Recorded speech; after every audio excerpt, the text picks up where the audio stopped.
So, lads, there is a WNBA team that have been very, very, very much in, like, they made it clear that they want Caitlin Clark, or they're eventually going to want Caitlin Clark.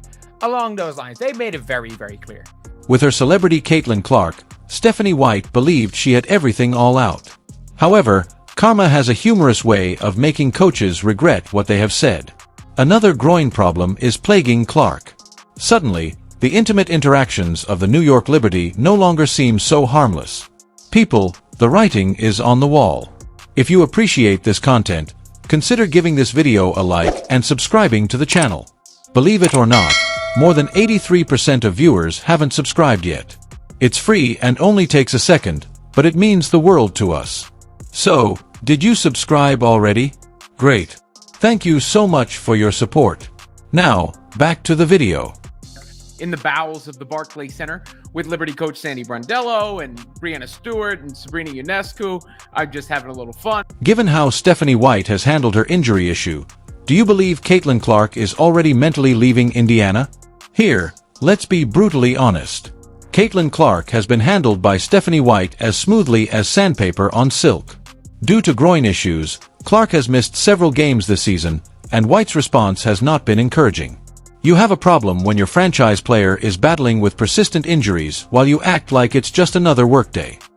Yeah, I mean, there's a level of physicality that they're able to play with against her. I knew it as an opponent, and I see it as her coach. I'm not exactly sure why, but it just is what it is. And we've got to help her learn to adjust and use it against them in certain ways.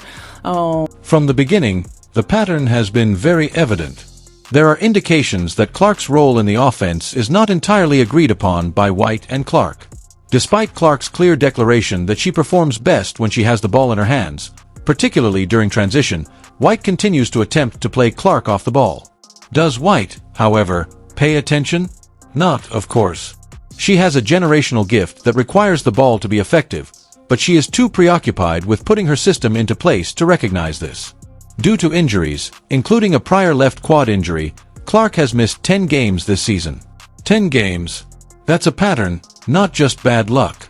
And how does White respond when questioned about Clark's injury worries? We practiced semi-live shooting. In a practice or live defensive group, she hasn't yet reached full pace. Coach, it was really comforting.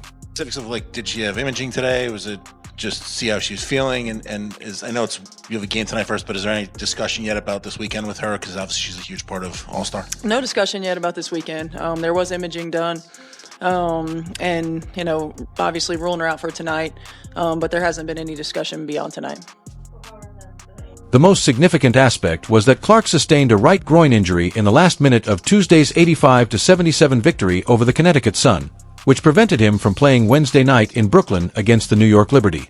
White essentially shrugged in response to her sobbing on the bench. After the game on Tuesday, White told reporters that Clark had a slight groin ache. Something small. You call it a little something when your star player is sobbing on the bench. The disparity is just astounding. This is where things start to become pretty interesting. The New York Liberty have been surrounding Clark like sharks. To be honest, who is to blame? Clark, the CEO of the New York Liberty, admits that Clark came in and lit a fire and has had an indisputable influence on the company's recent success. They recognize the worth that White doesn't seem to fully understand. When Clark returned from injury, she scored a season-high 32 points and tied a career-high 7 three-pointers as the Indiana Fever defeated the New York Liberty 1-0-2-8-8. That was Clark demonstrating what she is capable of when she is well and in the proper frame of mind. However, what came next? More missed games, more injuries, and more dubious coaching choices from White. We have just seen the New York Liberty players, after the game, meeting up with Caitlin Clark. It is Stewie, it is Sabrina Ionescu, there is Sandy Brondello. And by the way, Stewie is not leaving New York the rest of her career. That is one thing that I will be 99% sure of. That Stewie is not leaving. New York. Sabrina is not going to leave New York. I think there is a 50-50 chance Caitlin Clark leaves Indiana after her rookie season. There is more to the Liberty connection than simply conjecture. In the All-Star draft, Clark chose guard Sabrina Ionescu of the New York Liberty with the 3rd overall pick. That's not just a basketball choice. In doing so, Clark is demonstrating respect for a player who has faced comparable pressure and expectations. It's clear that Clark and Liberty players respect each other, and she obviously doesn't feel the same way about her current coaching staff. At best, White's handling of Clark's playing time has been dubious. White expressed her preference for having 2 primary ball handlers on the floor and made it clear that she does not want Clark to play under pressure from 94 feet the entire time she is on the court. We are referring to your franchise player.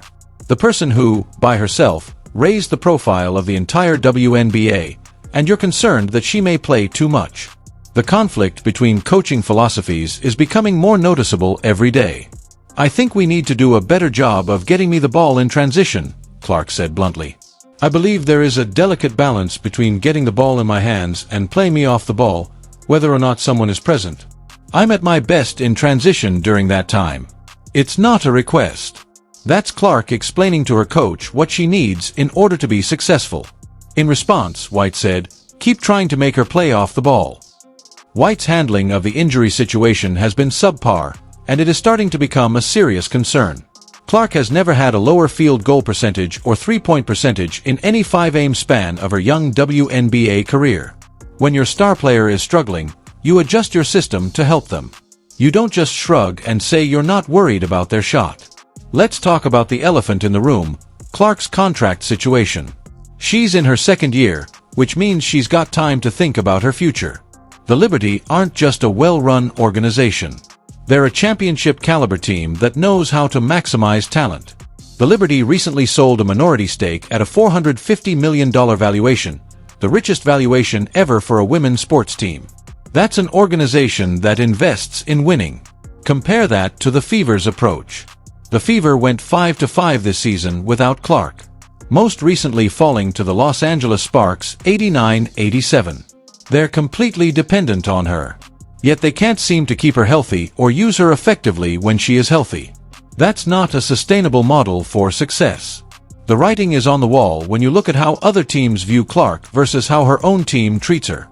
Clark's return game against the Liberty averaged 2.22 million viewers, tying for the 2nd most watched game of the WNBA season. She's appointment television, yet her own coach treats her like she's just another player who needs to fit into the system. White's post-game comments after victories often feel like she's trying to downplay Clark's impact. After the Fever's dominant win over the Aces, White was more focused on the team's defensive performance than acknowledging Clark's leadership from the bench. Even when Clark is injured and cheering on her teammates, White can't give her proper credit. You can see, and this is one of the more important things. You see this right here? You see this right here? This is Caitlin's agent. This is Caitlin Clark's agent. The Liberty connection becomes even more interesting when you consider the coaching staff. As part of the All-Star game, Clark's team was set to be led by New York Liberty head coach Sandy Brondello. That's not just a coincidence, and that's Clark getting a taste of what coaching at the highest level looks like. Here's what really gets me. White's comments about Clark's return timeline. White shared that Clark still hasn't gone full speed in a practice or live defensive group despite working through rehabilitation phases. This is after Clark has already dealt with multiple injuries this season. A competent coaching staff would have figured out how to manage their star players' workload by now. The most damning evidence of White's disconnect with Clark comes from the offensive philosophy. White said her biggest concern is when we reintegrate her, how do we continue to keep our ball movement and just getting the ball going, not just side to side, but baseline to baseline. Your biggest concern should be getting your best player back to 100% and letting her dominate, not figuring out how to make her fit into your system. The Liberty, meanwhile, understands star power. They've got Breanna Stewart and Sabrina Ionescu, and they've built their system around maximizing those talents. They don't try to make their stars fit into some predetermined mold. They adapt to get the best out of their players. Clark's frustration has been visible all season. After suffering her latest groin injury, Clark was extremely distraught when she went to the Fever seat and placed a towel over her head. That's not just bodily pain. That's the frustration of an athlete who sees her career being mismanaged. The gap between how Clark performs when healthy versus when she's dealing with injury difficulties is apparent. When fully healthy, Clark recorded 14 points and 13 assists as the Fever scored a franchise record 64 points in the first half. But when she's struggling with lingering ailments and questionable coaching decisions, she struggles to find her groove. White's handling of Clark's All-Star scenario neatly encapsulates the problem. When asked about Clark's involvement in All-Star celebrations, White stated, "Caitlin and her team will make decisions when it comes to All-Star. For me, it's a tremendous deal for us to have All-Star in Indianapolis." And of course, with Caitlin being a focal point of all of that, she's effectively passing the buck instead of accepting responsibility for her players' health. The Liberty's commitment to experienced leadership and player development is night and day compared to the Fever's. They've got a demonstrated track record of maximizing talent and winning titles. The Fever. They're still trying to figure out how to use the most talented player in the league. What makes this situation even more irritating is White's obvious inability to read the room. When you have a player of Clark's caliber battling with injury difficulties, you don't make pronouncements about ball movement and system integration. You concentrate on improving her health and utilizing her advantages.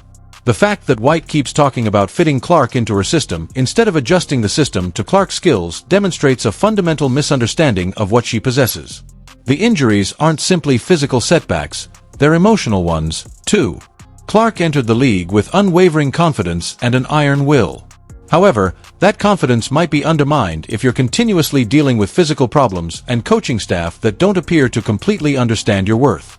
After her most recent accident, we witnessed an emotional response that went beyond the physical discomfort. It was about her annoyance at what she perceived to be poor management of her career. Let's deal with the big issue: the alleged exchanges between Liberty players, Clark, and her agent. Conversations between agents and other organizations are more than just casual networking. That's business. Particularly when their client is struggling with persistent problems with their existing team, Clark's agent wouldn't waste time on pointless discussions. These conversations' timing is especially revealing. They are taking place while Clark is juggling conflicting coaching philosophies and injury concerns. It's not a coincidence. Because they are dissatisfied with the state of affairs in Indiana, Clark's camp is investigating their alternatives. White has continuously made tone-deaf remarks in public regarding Clark's injuries. Players start to wonder if their coach genuinely knows or cares about their well-being when a groin issue causes your best player to cry a little. It's the kind of statement that prompts agents to start contacting other groups. There is a clear difference between the Fever's operations and those of the Liberty Group. The Liberty are aware that championship teams are designed to maximize the abilities of their best players. They don't attempt to fit Sabrina Ionescu or Breanna Stewart into a preconceived framework. They create mechanisms that let such players rule. Under White, the Fever have adopted the opposite strategy. Rather than utilizing Clark's special abilities, they have attempted to integrate her into their current structure. That is outdated thinking that reveals a basic misconception about how to create an organization of championship caliber. There is more to Clark's agent's presence during talks with Liberty players than just accidental networking. It's positioning strategically. You start looking into other choices when you're working with a coach that doesn't appear to fully understand the value of your client and can't keep them healthy. This is precisely what seems to be taking place. The fact that this whole issue was entirely avoidable is the most annoying part of it all. From the beginning, White had the